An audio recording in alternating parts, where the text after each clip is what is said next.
त्या धाडसी गड्याचे नाव लाय पाटील कोळी. महाराजांनी आरमाराची थाटणी सुरू केली व कोळी, भंडारी, खलाशी वगैरे अस्सल सागरपुत्रांना आपल्या आरमारावरती पराक्रम करण्यासाठी हाक घातली.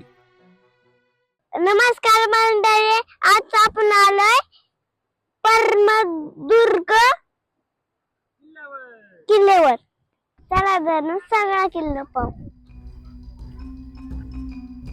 चहूबाजूंचा समुद्र, भक्कम तटबंदी, मजबूत बांधकाम, मोठाले बुरुज, किल्ल्याच्या तटावर असलेल्या 572 तोफा, गोड्या पाण्याचे 2 मोठे तलाव आणि सर्वात महत्वाचे चिवट, काटक, शूर, धाडसी, चाणक्य असे 20 हबशी सिद्धींचे वंशज. यामुळे जंजिरा अखंड, अजस्र, अजिंक्य व अभेद्य होता आणि हाच जंजिरा घेण्यासाठी महाराजांनी पद्मदुर्ग किल्ला बांधला. सन 1675च्या दरम्यान महाराष्ट्रातील रायगड जिल्ह्यातील कासा बेटावरती पद्मदुर्ग बांधण्यात आला. लाय पाटील या पद्मदुर्गाचे किल्लेदार होते. बरेच वर्ष प्रयत्न करून देखील महाराजांना जंजिरा स्वराज्यामध्ये सामील करता येत नव्हता. मराठ्यांच्या तोफांचा मारा जंजिरांच्या भिंतीला काहीच करू शकत नव्हत्या. अखेर मोरोपंत पिंगळे यांनी एक युक्ती आखली. जंजिराच्या कडेला तटबंदीला होडीमधून शिड्या लावायच्या, पण हे काम करणे खूप अवघड होते आणि हे काम करून दाखवले लाय पाटील यांनी. लाय पाटील यांनी रात्रीमध्ये शिड्या लावल्या खऱ्या, परंतु मोरोपंत पिंगळे यांचे धारकरी वेळेमध्ये पोहोचू शकले नाही. त्यामुळे नाईलाजाने त्यांना परत माघारी यावे लागले. सन 1671, 1673, 1676 असे अनेक वेळा इंग्रज व पोर्तुगीज यांच्याबरोबर तह करून जंजिरा घेण्यासाठी शिवरायांनी प्रयत्न केले, मात्र जंजिरा स्वराज्यामध्ये सामील कधीच होऊ शकला नाही. पद्मदुर्गला जाण्यासाठी आपल्याला मुरुड बीचवर जावे लागते. मुरुड बीचवरून आपण प्रायव्हेट बोटने पद्मदुर्गला जाऊ शकतो. प्रायव्हेट बोट प्रति व्यक्ती 250 ते 300 रुपये चार्ज आकारते आणि त्यानंतर 45 मिनिट ते तेथेच आपली वाट पाहतात. त्यानंतर पुन्हा आपल्याला मुरुड बीचला आणून सोडतात. बीचवरून किल्ल्यावरती जाण्यासाठी 2 प्रकारच्या बोट अवेलेबल आहेत, स्पीड बोट आणि नॉर्मल बोट.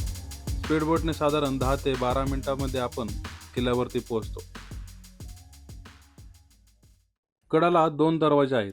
दोन्ही दरवाज्यामध्ये पहारेकऱ्यांसाठी देवडे आपल्याला पाहायला मिळतात.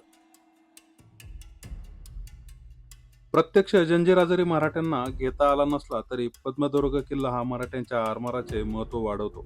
पद्मदुर्ग किल्ल्याचा धाक शेवटपर्यंत सिद्धीला होता.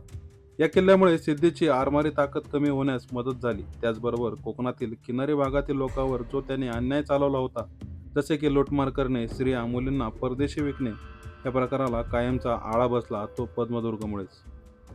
गडावरून दूर समुद्रामध्ये आपल्याला जंजिरा, तर गडाच्या शेजारी आपल्याला एक पडकोट पाहायला मिळतो.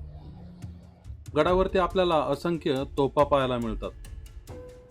चारही बाजूंनी खारे पाणी असताना देखील गडाच्या आतमध्ये आपल्याला गोड्या पाण्याची 4 पाण्याचे टाकी पाहायला मिळतात. ज्या बेटावरती हा किल्ला उभा आहे त्याचा आकार कासवासारखा आहे, त्यामुळे स्थानिक त्याला कासा किल्ला म्हणूनही ओळखतात. कासा किल्ल्याचे 2 भाग आहेत, एक मुख्य किल्ला आणि त्यासमोरील पडकोट. पडकोट मोठ्या प्रमाणावर नामशेष होत आला आहे, परंतु मुख्य किल्ल्याची तटबंदी अजूनही शाबूत आणि थाटात उभी आहे.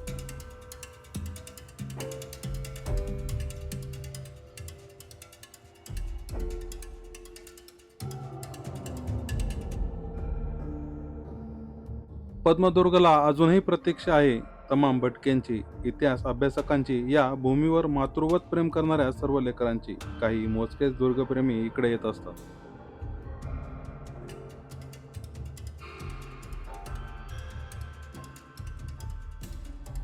जंजिरा जरी घेता आला नसला तरी हार न मानता त्यास तोडीस तोड असे पद्मदुर्ग, विजयदुर्ग, सिंधुदुर्ग, खांदेरी, उंदेरी, सुवर्णदुर्ग, कुलाबा, रेवदंडा अशा जलदुर्गांची अभेद्य साखळीच निर्माण करून समुद्रावर राज्य स्थापन केले. याला म्हणतात शिवनीती.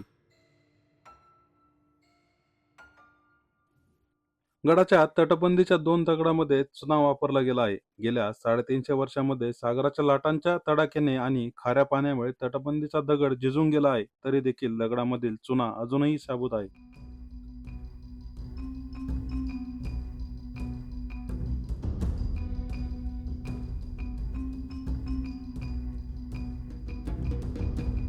पडकोट पाहत असताना आपल्याला गडाची तटबंदीची भिंत ही किती जाडीची आहे तो अंदाज येतो.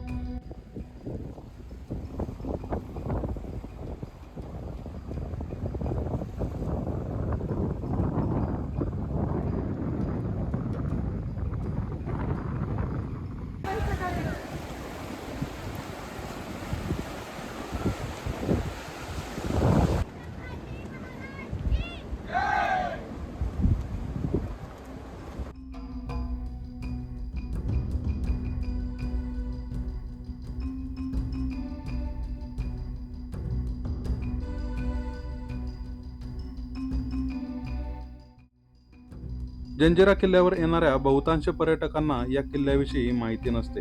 याचे कारण म्हणजे जंजिरा किल्ल्यावर जाण्यासाठी आपल्याला मोठ्या प्रमाणावरती बोट उपलब्ध आहेत, पण पद्मदुर्गसाठी आपणास खाजगी बोट करून जावे लागते, जे थोडे महाग आहे.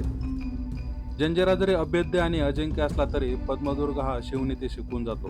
तुम्ही जंजिरा किंवा मुरुड बीचच्या आसपास जाणार असाल तर पद्मदुर्ग पाहायला विसरू नका. व्हिडिओ कसं वाटलं मला कमेंट करून सांगा. लाईक करा, शेअर करा, मित्रांना शेअर करा. धन्यवाद. धन्यवाद. थँक्यू. वेलकम.